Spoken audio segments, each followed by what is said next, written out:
Welcome to Spoiler Alert, where we talk about and spoil the shows you're obsessed with. This week we welcome two Broke Girls star and self-proclaimed TV junkie, Beth Behrs, to the Red Couches. She's here to talk about and brag about her show's new time slot this fall. It's insane. We've come a long way. We haven't used Starbucks napkins for toilet paper in months. And also weigh in on some provocative TV topics, such as Mad Men, killing, girls, my new favorite obsession. My new favorite obsession as well. And Matt Mitovich has some footage from the CW red carpet at the Upfronts. Some yes, scoop, I do. Right? Yes. But let's get into it. Welcome, Beth. Thank you guys for having me. So Mondays at 9 o'clock in your second season. That's insane. Replacing Two and a Half Men. I know, but then when she told yesterday at the Upfronts, it was like Murphy Brown, Everybody Loves Raymond, Two and a Half Men, and us. I'm like, all right, here we go. We got big shoes to fill. Someday we'll have articles about us. You know, pictures of you and me standing outside our country home. Hold on. We're rich and still living together? When did you first find out? I first found out right as Kat and I both found out together as we were getting in the car, I think, to go to the Upfronts. And we were like, oh my gosh, that's, like, it's insane. We're so lucky, and we know how lucky we are, and we're so happy to be doing the show, and I hope people keep watching and loving it. Let's size up the new competition. All right. Okay. Oh, I don't even know what that is. We're still Dancing with the Stars, but you guys dance a little bit on the show. You do a little We do. shimmy We've once in a jumped on while. couches and danced. I promise you, if you watch, there will be more dancing next year. And you still got the voice there. You break out into the occasional tune. Hey, you know what? I've sang Happy Birthday like no one else on TV. Gossip So- girl, you're gossipy girls. We are. And we're a blonde and a brunette. Did you prepare this? This is Perfect. very Right. impressive. It's a bit. Wow. It's a bit. You really know our competition, too. I'm And like, then the this Mob is... Doctor on Fox, pretty Ooh, that blonde. sounds- Jordana Spiro, pretty blonde. It's a wash. Thank you win. And do you know anything about season 2 yet? Has Michael shared We anything? know, I really wish. I wish I knew at least one spoiler, but we won't. Kat and I won't find out till we go to the table read for season 2. What about your dad, Stephen Weber?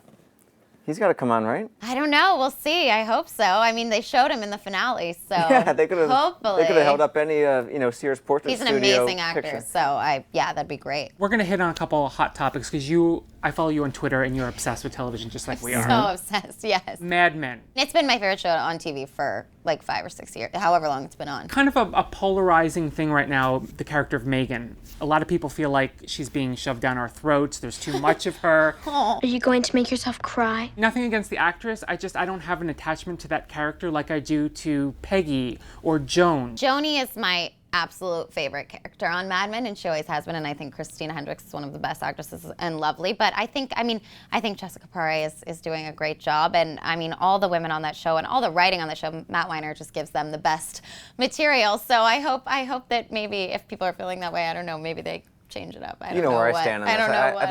I think Megan's a rock star. Yeah. Ever since a couple weeks ago when she She's came through gorgeous. on that ad campaign. I mean, she's the most stunning girl in the I entire don't, world. I think don't, she's I don't so focus beautiful. on looks typically.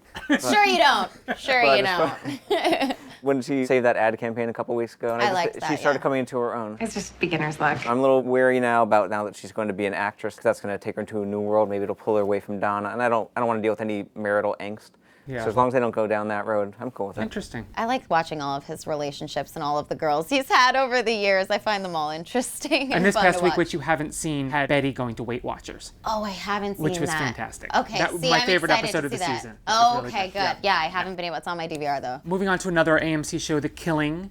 Ratings are down. Viewers are getting increasingly frustrated with the pace I am and not the reveal. frustrated. You're not. You're I love obsessed. it. I'm obsessed. I'm obsessed. First of all, I just think the acting on that show, like Mad Men, is incredible. Mireille Enos is wonderful. But I like where it's going now with the Indian reservation. It's scaring me this season. Who do you think killed Rosie? I do think that Holder, I think the other cop might have some surprise twist or something to do with the murder. Oh, you I think think it's Holder going to be himself? someone, I think it's going to be someone you have Holder no idea. did not kill Rosie Larson. Maybe he didn't kill her, but maybe there's a twist and he has some. They twist on that show all the time. That's ridiculous.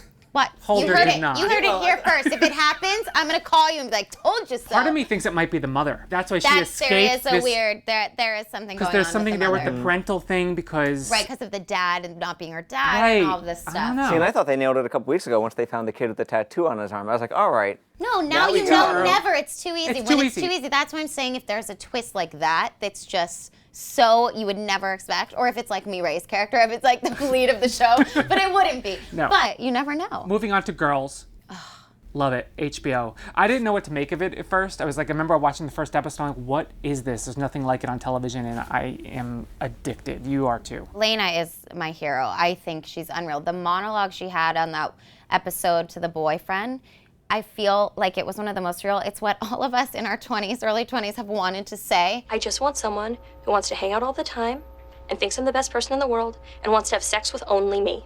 She said it all to him, and then the fact that he kissed her and it became like she went right back in was like so truthful. I think the way that they kind of portray relationships being young, you're right, there's nothing else like it on TV, and it's not glamorized at all. That monologue was one of those. She's such a great actress. I love what the show is doing too for body image too, because I mean, it's like Lena isn't your typical bombshell. You know, she'll be the first to admit it, but she's so comfortable with her body. I mean, she just takes off her clothes, and it's like it's amazing to see. It's a great time for women on TV, and I just think that we're in like a really lucky. I'm happy to be a part of it, and I'm sure those girls are too. It's just a really exciting time, and yeah, it's nice to see refreshing new material that we haven't seen before. Well, on the scoop front, Lena's character, Hannah, she's going to be going to work at Cafe Grumpy. And we're also going to meet a former professor of hers, played by Michael Imperioli of The Sopranos fame. Oh, interesting. You may know him as Christopher. I do know him as Christopher.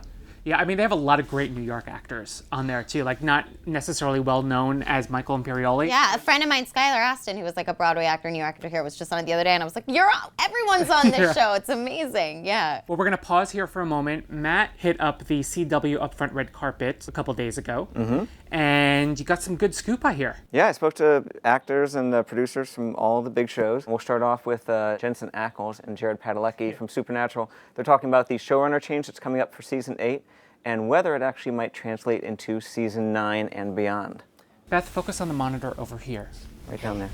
No, over a little bit more. Oh, right. Oh, wait, which way? There? Yeah, there you go. Oh, I see it. There we go. And how do you feel about the showrunner change? What does Jeremy Carver bring to the table? Jeremy Carver's an awesome writer. Has written several of my favorite episodes. It's really exciting because, you know, it's not only just a changing of the guard, and we will miss Sarah and we wish her all the best, but the fact that Jeremy was with us for several seasons and wrote some of the best scripts of the series, to have him come in and now take the helm is it's really exciting. We know he's got the talent, we know he's got the gift, we know he's got the drive, and he also understands the show. Hopefully he has more than 23 episodes in his head, because we'd like to keep going. Now they're pairing us back with a comic, whereas we really kind of found our audience and our legs when we were paired up with Smallville. And you know, Smallville left, and we've kind of been floating a little bit. And so it's really cool to kind of get back with a genre that really kind of fits with us. Our fans for a long time have been trying to get other people to watch the show and have succeeded to a large degree, but they want even more people. So hopefully it being on a Wednesday night will help more people come discover our show. A lot of people thought that when it got renewed for Season 8 that would be, but we've talked about the Supernatural finish line for years now. Right. So the boys seem really into it. They seem on board with for however long it goes. Real quick before we go, Game of Thrones, another show you're obsessed with. I can't keep track of it. You can't? I can't. You know nothing, Jon Snow. You know what, I'm though? so frustrated. Sometimes you just have to let yourself be frustrated, and then they'll tell you it later on, and you'll figure out what's going on and who's with who. Sometimes I'm like, is he with that king? Wait, who's dating that king? I don't know. But if you keep with it, I swear to God, that show.